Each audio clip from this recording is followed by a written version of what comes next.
guys, I've been watching a company called GoRuck for a little over a year now, and I've been really interested in trying to get my hands on some of the products that they offer. Today, we're going to go over the GR0 and the GR1, which I've been running for the last 3 weeks, and I'm pretty impressed. So this is my review on the GoRuck packs. We're going to go over the exterior of the pack first. Right off the front, you can see the 3 rows of PALS webbing at the bottom. You do have a single piece of hook and loop on the top. I've just decided to put an IR flag, and then you've got this main pouch in the front, which actually runs almost to the bottom of the pack, which is a pretty substantial amount of room. Now the materials on this pack, you're looking at 1,000 denier cordura. Being the GR1 actually can hold a 17-inch laptop. And there's probably, my guess, roughly about 1/4 to 1/2 inch of substantial padding right here in the back. Overall, the quality and the stitching, everywhere that I've found on this pack is either double stitched or back stitched, box stitched. I mean, it's really, even the PALS webbing on the actual shoulder strap, these are all back stitched. So you're not going to have an issue with any kind of stitching. And to speak on the stitching a little bit more, even if you did have an issue, these have a lifetime guarantee. So if you have any problems, from what I understand, all you have to do is send the bag in. They actually like to hear the stories of how you actually did manage to mess this bag up. If you've ever watched any of the GoRuck challenges, those speak for themselves to the quality of this pack. Some of the other features that I really like are the heat shrink pulls on the zippers. I like the choice of the size of the zipper for the main opening. It makes it, when you first get it, it's really stiff, I will say that. But after about a week roughly, they loosened up to the point where they're not overly loose to where you feel like you can just yank the bag in the whole top, because I've had that in several packs. No, these hold really nicely. They did a nice choice on the size of the zipper on these bags where it provides that solid closure, and yet it's still pretty easily accessible with one hand. And the heat shrink zipper pulls make that pretty easy. We go into the bag. They do have another set of PALS webbing here on the back. As you can see, I've actually attached another organizer pouch here. You can do countless things. I'm not going to go over the PALS or the MOLLE webbing. You guys know exactly what you can use that for. You have a hydration bladder and or book and or brick pack holder here on the inside. There is some elastic that gives this some elasticity to hold what you have in there pretty firm, and this pouch actually does run down to the full length of the base of the pack. So, and it's actually gusseted on either side, which is a nice feature as well. Moving on to what I would like to call the front lid of the pack, you'll notice you have 2 organizational pouches. The top one here doesn't really look like that big of a pouch, but as you'll see later when I show you the GR0 that I have loaded out for how I carry at EDC, you can actually fit quite a bit of material and items in this top pouch.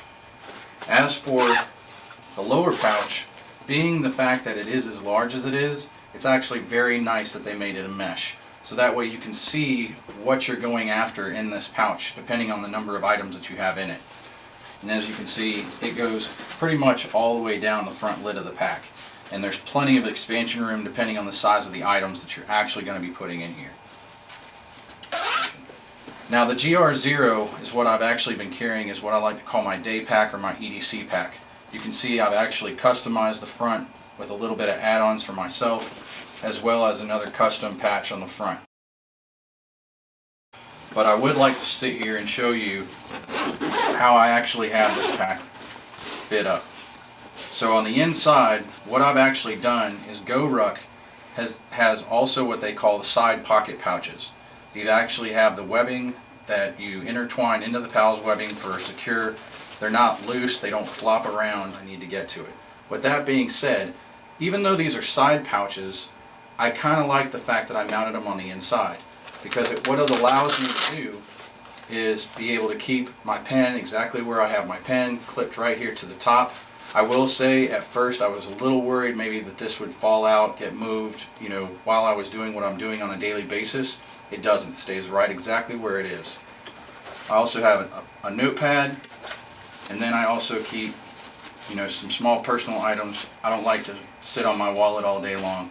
So that pouch really is very convenient right here. To show the size of the pouch, I actually, in this pouch, I have another knife that I carry, and then I also have a portable battery charger for my laptop, iPad, and iPhone, which these fit very nicely. It's all nice secure. They're easy to get to. I don't have to unzip the whole entire clamshell to get to these. I can just pull the top open and get to them from the top, which is nice. GoRuck has also given you a little hook and loop real estate, so you can actually interchange these patches as you will, or if you choose to put these on the side of the packs, which both packs actually have the PALS webbing on the side, so that you can do that as well. Now, the cool thing about these pouches, if you do mount them on the inside, is you don't block this pouch here. So you still have access to this pouch. Again, it's gusseted, it has elastic. It's going to hold some items securely against the back of the pack. The inside top compartment of the bag. Now what I've decided to do is I want my first aid items as quickly as I can get to them. So I've chose this top pocket right here. I carry a tourniquet. I have one on me all the time. And then I've also got a small little boo-boo pack, you know, for the scrapes, cuts, and small things. I do have some other first aid issues where I like to keep certain items on me all the time. But I like the fact that they're in this top pouch. As I mentioned earlier, this pouch up here carries quite a good bit more. I mean, you can see that this little organization pouch is pretty stuffed, and a tourniquet itself isn't, you know, the smallest or thinnest thing in the world.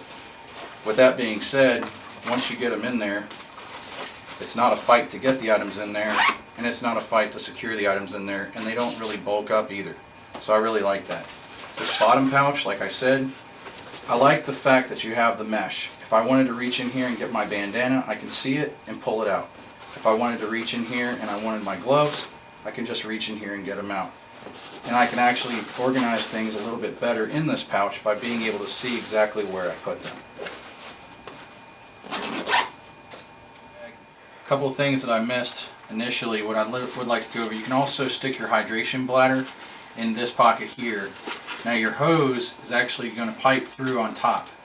And what they've actually done is use a hook and loop closure. So not only once your hydration tube is in there, you can secure around it so that debris and other material doesn't get in there.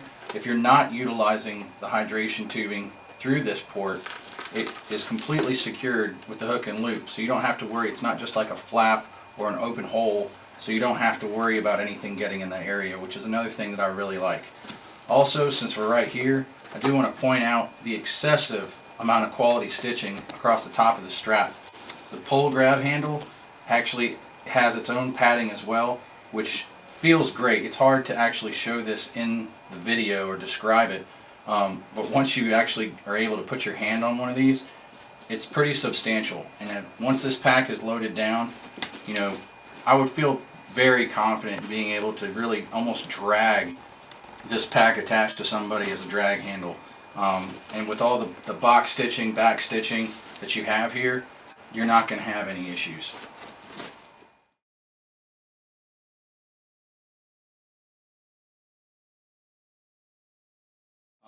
One of the things that I kind of felt like this pack was lacking is being able to find a spot for smaller items. In several bags that I've used, you have pen pouches, some elastic organization. Now there is a pack, an accessory called the wire dot they have on the site where it has little pockets and you can organize things. But one of the things I think would actually be kind of cool is if there were an area here, maybe for a couple pens, some permanent markers, possibly a little something right there. I think that that actually would be a nice addition to this pack. Other than that, I absolutely love both the GR1 and the GR0. The GR1, if your loadout is big enough, if you have the 17-inch laptop versus the 15-inch laptop for the GR0, the GR1 is they're both excellent bags, and they're going to hold up and they're going to stand up to whatever you can really throw at them. Alright, just a few last things to point on, guys. The thing I like most about these packs, the packs that I've used in the past, some more tactical, to borrow that phrase, and some less tactical. To me, I think these packs, the GR0 and the GR1, are a perfect blend with the features that I like from a tactical pack without being too tactical. With that being said, I hope you guys enjoyed this review. If you have any questions, hit me up on the interwebs. I'll be more than happy to help you guys out. But if you decide to go with either the GR0, the GR1, or the bigger pack, the GR2, which I might add is 40 liters, I don't think you're going to be disappointed at all. Thanks for watching, guys.